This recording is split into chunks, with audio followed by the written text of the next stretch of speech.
Hola, empezamos ya con la charla Building Effective Product Teams. Por ir presentándome, mi nombre es Fernando Agüero. Soy una persona que desde siempre ha estado involucrado con las comunidades. En 2015 empecé Valencia.js, luego en 2017 monté la comunidad de Slack Madrid Devs. Por otro lado, desde los últimos 5 años estuve muy involucrado con la comunidad de Mozilla y de Mozilla Hispano más específicamente. Y fuera un poco del plano más técnico, actualmente organizo los eventos de intercambio de idiomas en la comunidad de Duolingo. Por otro lado, también personalmente me gusta escribir sobre productividad. El año pasado también publiqué un libro sobre ello y es una de las principales razones por la cual me moví de mi perfil más técnico, que he trabajado como front-end developer, a Technical Product Manager, que es el puesto en el que estoy ahora, trabajando en una empresa llamada Lang AI. En pocas palabras, es una empresa de inteligencia artificial no supervisada para entender el lenguaje, para entender de qué habla un texto sin necesitar mucho esfuerzo humano previo, ¿no? Entonces, por empezar con la charla, los principales objetivos de esta charla son tres. Primero, ser un poco conscientes de algunas de las problemáticas que podemos encontrar en un equipo de producto. Por otro lado, qué técnicas que podemos utilizar para estar todos de acuerdo y tener todos como el mismo conocimiento sobre lo que queremos hacer. Y por último, cómo podemos mejorar la comunicación, cómo podemos eh, ver de qué manera hablar mejora la eficacia del equipo mucho más que solo el hecho de escribir, ¿no? O de escribir por un chat o de escribir user stories. Entonces, por un lado, empezar con el equipo. La primera pregunta sería, qué es un equipo de producto? Que realmente lo tenemos más o menos claro, pero no tanto quizás de los roles o cómo serían. Un equipo de producto normalmente puede tener este tipo de perfil, ¿no? Un product manager, un product designer, product marketing managers, los desarrolladores, gente que hace QA y luego analistas. Vamos a empezar, nos vamos a centrar con tres perfiles más básicos que todo equipo de producto debería tener para ver un poco los roles y qué premisas tenemos, a veces erróneas, ¿no? Sobre estos roles. Entonces, por empezar analizando un poco el rol de uno de estos perfiles, empezamos con el rol del Product Manager, que al fin y al cabo normalmente no mucha gente tiene la premisa de que un Product Manager se dedica a recoger requerimientos, ¿no? Para hacer una feature, para un producto y documentarlos para los developers, para los engineers. Cuando realmente no es así o no debería ser así, no es lo ideal, ¿no? Eh, por ejemplo, realmente un product manager es el último responsable de que todo salga como deba en el equipo de producto y de ayudar a este equipo que tiene varios tipos de perfiles a mejorar y a llegar a buen puerto, ¿no? Entonces, no es solo el hecho de escribir y documentar, sino tener como la foto más global. Y luego de esto hablaremos algunas técnicas sobre esto. Por otro lado está el perfil del Product Designer, que también en el entorno de un producto tiene una peculiaridad y de ahí también sale esta premisa en la que el trabajo de un Product Designer es el de aplicar como este modelo de pintalabios, ¿no? Al producto, que simplemente dejarlo bonito, pero que tampoco debería ser así, porque al fin y al cabo, si pensamos como en la premisa que anteriormente se tenía o normalmente se tenía en la industria del diseñador, que es el que convierte esas especificaciones de una persona, en este caso del product manager, en un diseño, lo ideal es que no sea así, ¿no? El workflow moderno, una manera de trabajar más eficiente es que esta persona, el product designer, trabaje colaborando desde la primera fase de discovery hasta el final, ¿no? Hasta que se lanza ese producto, esa feature. Luego, por último, tenemos a los engineers. La premisa es la más simple de todas, la más corta, que deberían solo programar cuando también independientemente de que un desarrollador quiera solo programar o no, no tiene por qué ser lo mejor. Al fin y al cabo, si como desarrollador solo estamos programando, estamos dejando de aportar gran parte de nuestro valor, porque al final los programadores son una de las fuentes de innovación que se suele perder en los equipos, porque no se les invita al proceso de discovery, al inicio, no se les acerca como al pain de nuestro usuario final. Entonces, eso es un gran problema, porque normalmente los programadores son los que mejor conocen el producto y que también se les ocurren muchas ideas porque pasan muchísimo tiempo con ello, ¿no? Entonces, además de programar, también es importante que estos engineers sepan sobre los usuarios, los problemas que tienen, cómo lo utilizan, por qué, etcétera, ¿no? Nosotros una cosa que hacemos también en Lang es invitar a uno de los programadores a alguna de nuestras reuniones que tenemos con usuarios para que vean también cómo es el uso del día a día, qué problemas tienen y qué casos de uso están utilizando el producto, ¿no? Para tener la foto más global y real de cómo se utiliza. Entonces, al final, en el equipo, como veíamos antes en la parte del product designer, en la parte de los engineers, de colaborar de principio a final, el mensaje más importante es que se trata de una colaboración pero muy extrema, ¿no? No de simplemente que sea secuencial, sino de hacer un diseño del producto y un desarrollo de forma colaborativa desde el principio. Por ejemplo, esto es una story que tenemos en GitHub Issues, que es donde lo que utilizamos para tener como las stories y las conversaciones sobre ellas.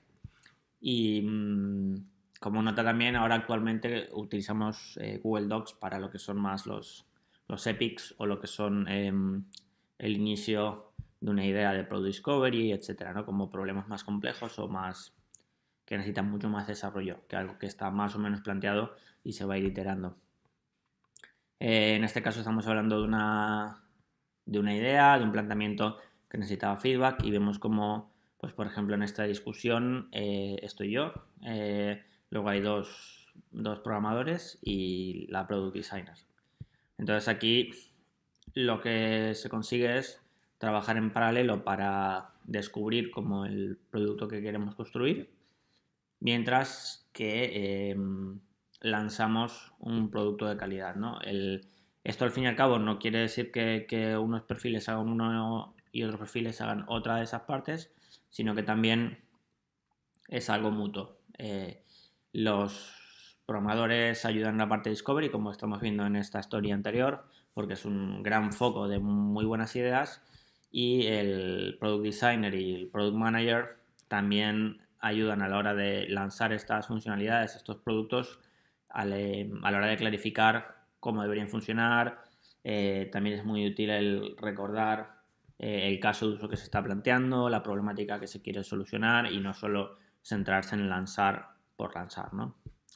Entonces, esto por cerrar un poco la parte del equipo, como un takeaway más, no mostrar solo esos prototipos a los programadores al final, cuando ya esté como terminado, entre comillas, y cuando se esté preparando el sprint, si es que utilizáramos sprints, para que pudieran estimarlos, sino el involucrar a todo el equipo en ese proceso para tener toda la foto de la información y no solo programar para lanzar esto o diseñar para lanzar esto, etcétera, ¿no? Ese es un poco el resumen a nivel de equipo. Luego, por otro lado, hablando más a nivel de procesos, hay 5 puntos en los que me quería centrar, dentro de otros más. En este caso, por empezar, es el foco de las ideas, ¿no? De dónde salen las ideas de lo que vamos a trabajar. Hay también otras serie de premisas a la hora de plantear estas ideas iniciales, que es, por ejemplo, centrarnos en nuestras propias ideas. Nosotros tenemos unas ideas y nos vamos a centrar solo en ellas. Vamos a utilizar como requisitos funcionales lo que nos piden los usuarios que tenemos. Y por último, de forma muchas veces no consciente, pensar que nosotros somos el propio usuario final, que tenemos o entendemos ese problema y tomamos decisiones acordes. Esto también pues, puede generar una serie de problemas y hay otra propuesta, ¿no? Y hay cosas a tener en cuenta a la hora de tener esta fuente de ideas. Por un lado, tener muy clara la visión y los objetivos que tenemos, no perderlo de vista y centrarnos en detalles o en features o simplemente en añadir más funcionalidades, perdiendo un poco el foco que teníamos y la visión de nuestro producto. Por otro lado, aprender realmente de los problemas que tienen los usuarios a la hora de utilizar nuestro producto, el hablar con ellos y centrarnos en ellos, ¿no? Y por último, utilizar métricas que aunque parezca muy simple, no todos los equipos lo tienen en cuenta. Entonces, a la hora de hablar con los usuarios, no es un tema tan simple porque también caemos en errores y lo más importante es centrarse en ellos y no en nuestro producto, ¿no? Que esto también es algo que sucede y es normal. Que en lugar de hacer preguntas del tipo qué es lo que te gusta de nuestro producto, qué es lo que no te gusta y tal, y quedarnos solo ahí, movernos también y hacer preguntas del estilo cuando necesitas hacer la tarea X, ¿cómo la estabas haciendo antes? ¿Cómo la haces ahora? ¿Cuándo fue la última vez que tenías que hacer esa tarea? ¿Qué problemas tuviste o cuánto tardas en hacer X tarea? Entender un poco el concepto y los problemas, el contexto de lo que el usuario está haciendo en lugar de simplemente preguntarle sobre nuestro producto, ¿no? Y centrarnos en cómo usa nuestro producto en lugar de entender el problema original que tiene, ¿no? Y cómo nuestro producto puede solucionarlo.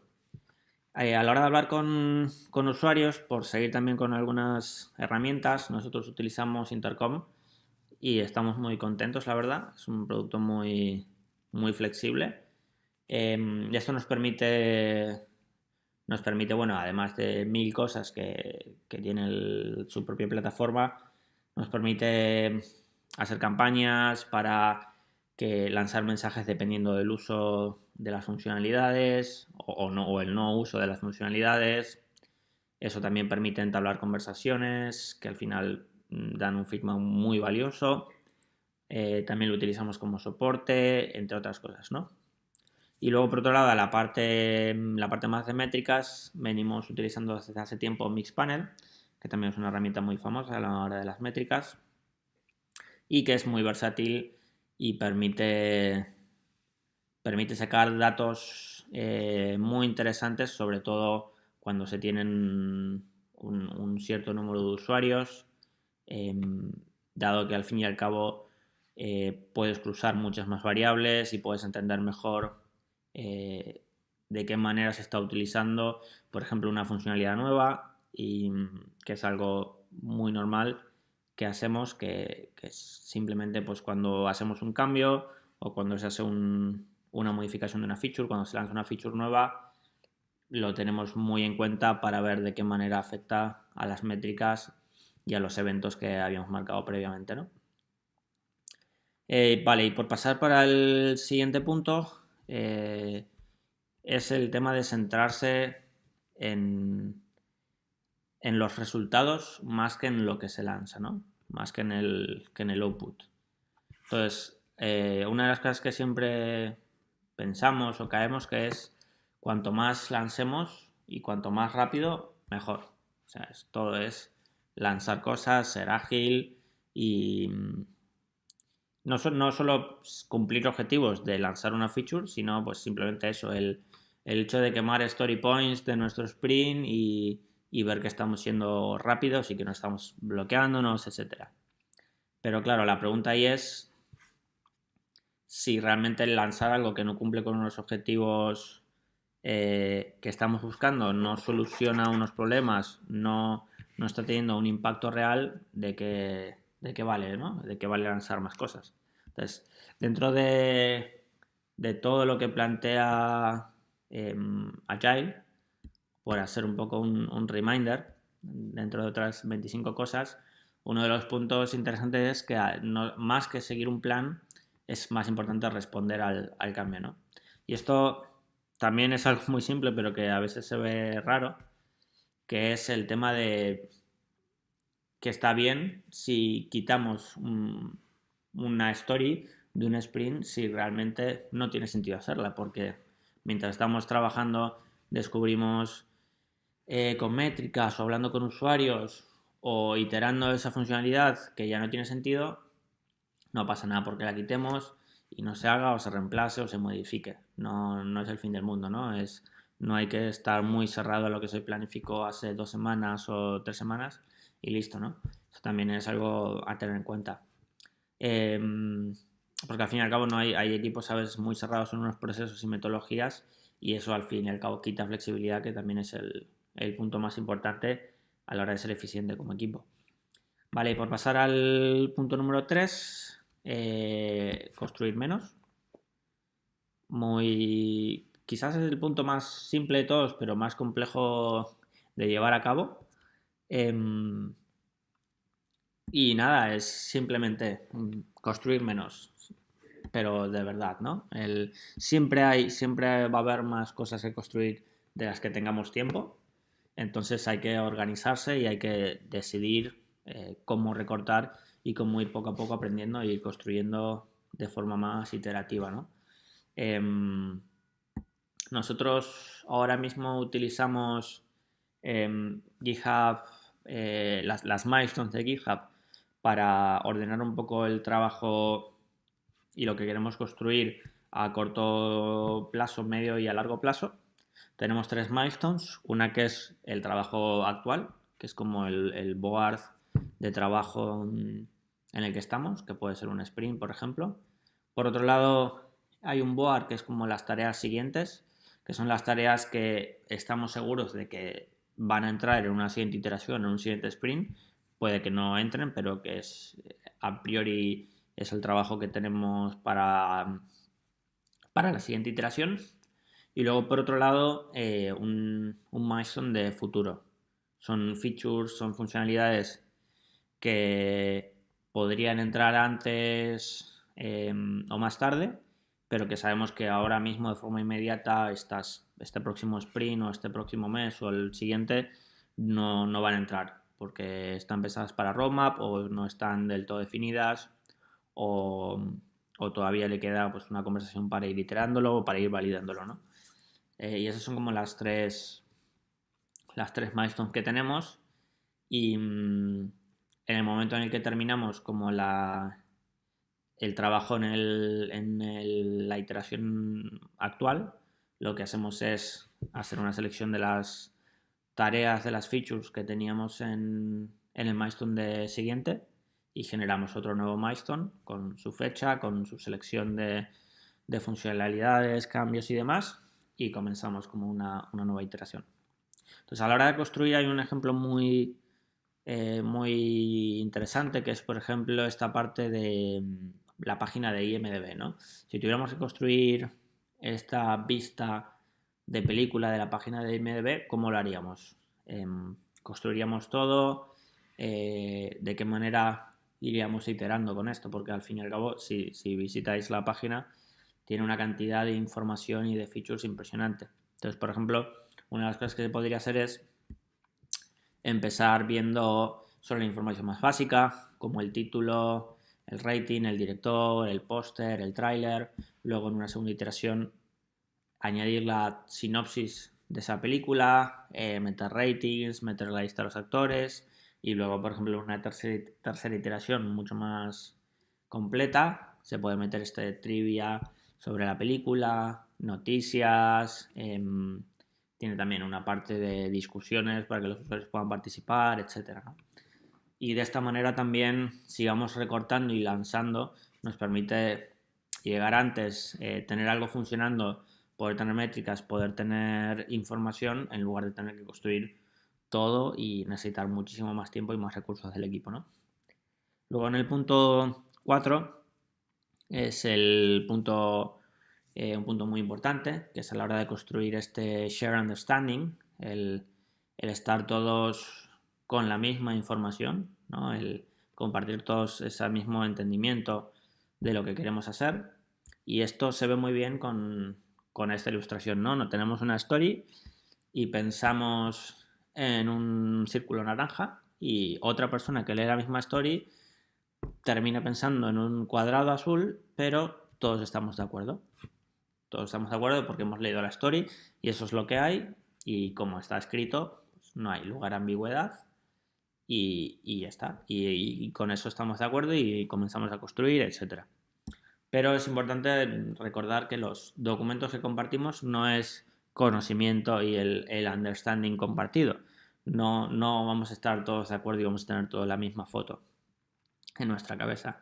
Y por más de que le demos 1000 vueltas a escribir stories o a poner más información, menos o de una manera o de otra, no hay una manera perfecta de escribir stories, ¿no? Aunque busquemos artículos sobre ello, porque no es la manera óptima a la hora de entenderse en un equipo, ¿no? Al fin y al cabo, cuando escribimos stories, tenemos que ver que las stories no son specs, no son especificaciones de producto, sino que realmente la meta de las stories es construir este shared understanding, ¿no? El tener todos ese mismo entendimiento del que lo que queremos construir estamos todos de acuerdo, tiene sentido y todos hemos llegado al mismo punto, a la misma conclusión. Entonces, una de las cosas que ayuda para llegar a esto es el story mapping, usando el user story mapping, que esto lo que consiste es en ordenar user stories en dos dimensiones. Por un lado en las actividades que tiene su usuario y luego hacia abajo cómo haríamos para implementarlo. Entonces, para verlo gráficamente, este es un ejemplo que podemos ver que tenemos arriba como el user journey del usuario, en este caso en una tienda, busca un producto, llega a una página de producto y termina la compra. Y tenemos hacia abajo como las releases y un poco la descripción más de features a la hora de cómo lo implementaríamos, ¿no? En ese primer paso deberíamos ser capaces de filtrar por categoría, luego la página de producto poder ver la descripción del producto, las opciones de compra, etcétera. Y por otro lado, como vemos ahí, también está dividido por releases. Esto también nos permite de primeras y con el equipo que hace el ejercicio, ver de qué manera podemos llegar a este objetivo final marcando esas iteraciones, ¿no? Esas iteraciones de producto y luego de desarrollo. Este es otro ejemplo muy similar en el que se marca las tareas del usuario, las actividades a más alto nivel, un poco la idea y el problema que queremos solucionar para ese usuario y luego abajo las stories y esas releases. Este es un ejercicio que se haría entre varias personas, pues el product manager, los engineers, el product designer y de forma colaborativa, sobre todo hablando, vamos de principio a final definiendo esas actividades, definiendo esas tareas del usuario y luego definiendo esos requisitos que necesitaríamos para implementar, ¿no? Para poder solucionar ese problema o esa tarea. Y por último, lo podríamos ir organizando para generar estas releases.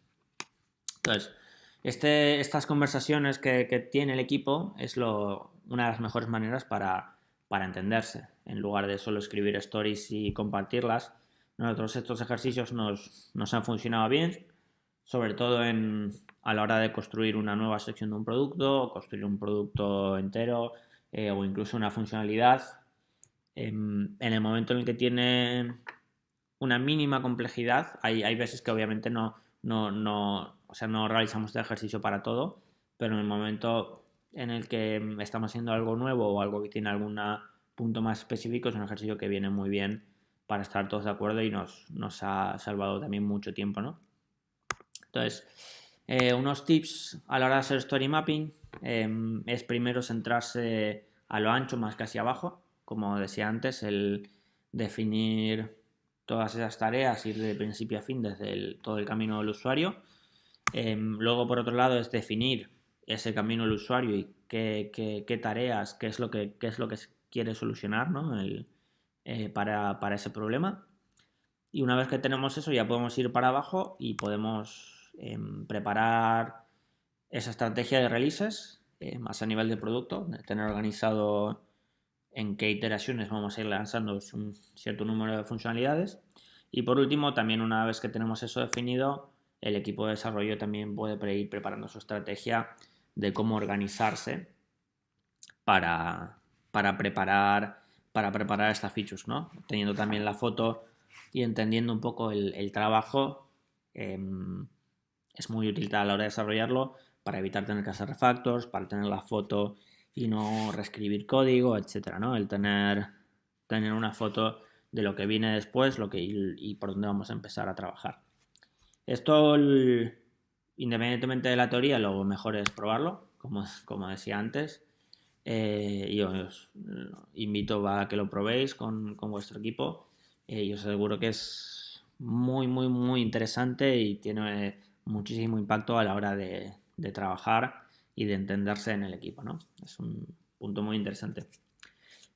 Luego, por el último punto y terminar con estas 5 claves, el tema de no quemarse, ¿no? Estamos hablando de un equipo de producto, de ir rápido, de probar cosas nuevas, de solucionar problemas, etcétera.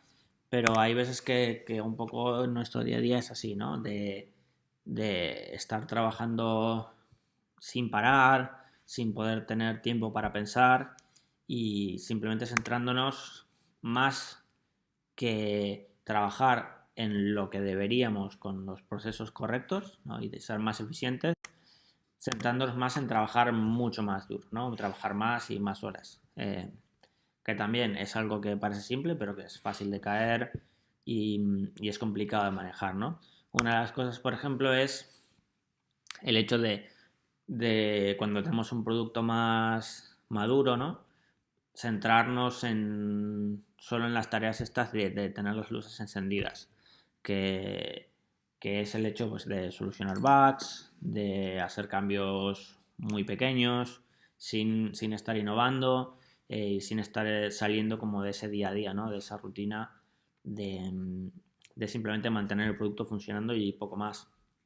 Nosotros, una de las ideas que tuvimos el año pasado para esto era lo que llamamos la Thinking Week, que un poco la idea que tenía era que cada mes, cada 2 sprints que hacíamos en ese momento, el equipo de desarrollo sobre todo, pero también Product Manager y Designer, dedicar una semana a aprender cosas nuevas, a mejorar los flujos de trabajo que teníamos, a probar nuevas tecnologías, nuevas maneras de hacer las cosas.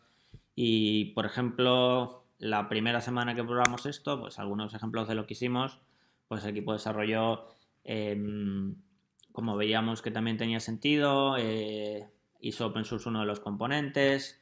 Luego, por otro lado, se creó una herramienta interna para Slack para notificar ciertas acciones del producto. Se estuvo trabajando con nuevas tecnologías como Docker Swarm.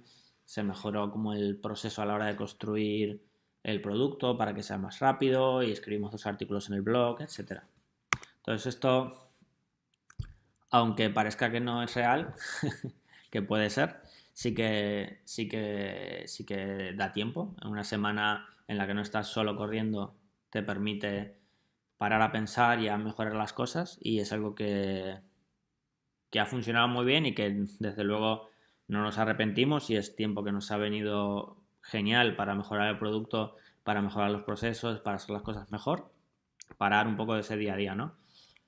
Y para terminar la charla, quería hacer unas recomendaciones de 3 libros. Primero, el libro de Marty Cagan, Inspired, que es gran parte de esta charla, son puntos que se tocan en este libro y es uno hablando de product management y de cómo trabajar en un equipo es uno de los mejores libros que he leído y siempre lo recomiendo. Muy fácil de leer y muy práctico. No se mete mucho en la teoría. Tiene entrevistas y se centra mucho en la parte práctica de qué tipo de acciones hacer en un equipo de producto. Luego, por otro lado, este libro de User Story Mapping de Jeff Patton, que es un poco el inventor de o al menos que el que lo empezó a poner en práctica, de esta práctica del User Story Mapping. Es un libro quizás un poco más largo de lo que debería, lo único que podría decir, pero que si vais a probar esta técnica, os recomiendo que lo leáis antes. Es muy interesante de ver cómo desde equipos muy pequeños a equipos muy grandes, como cadenas de televisión gigantes, han utilizado esta técnica para llevar rediseños, para plantear nuevas funcionalidades, para plantear nuevos productos y, y también hay casos en los que se cuenta como de un producto que no estaba funcionando bien o incluso de una persona que quería plantear un producto y estaba meses desarrollándolo, dándole vueltas, como de esta manera y cómo organizándolo pudo terminarlo, ¿no?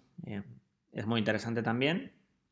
Y luego, por último, no es de Product Management ni de Story Mapping, pero este libro que es muy reciente, se llevará 3 meses como mucho, o menos incluso.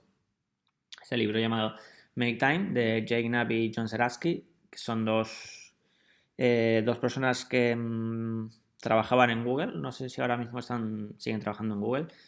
Son los autores de un libro llamado Sprint y también son famosos por el Google Design Sprint.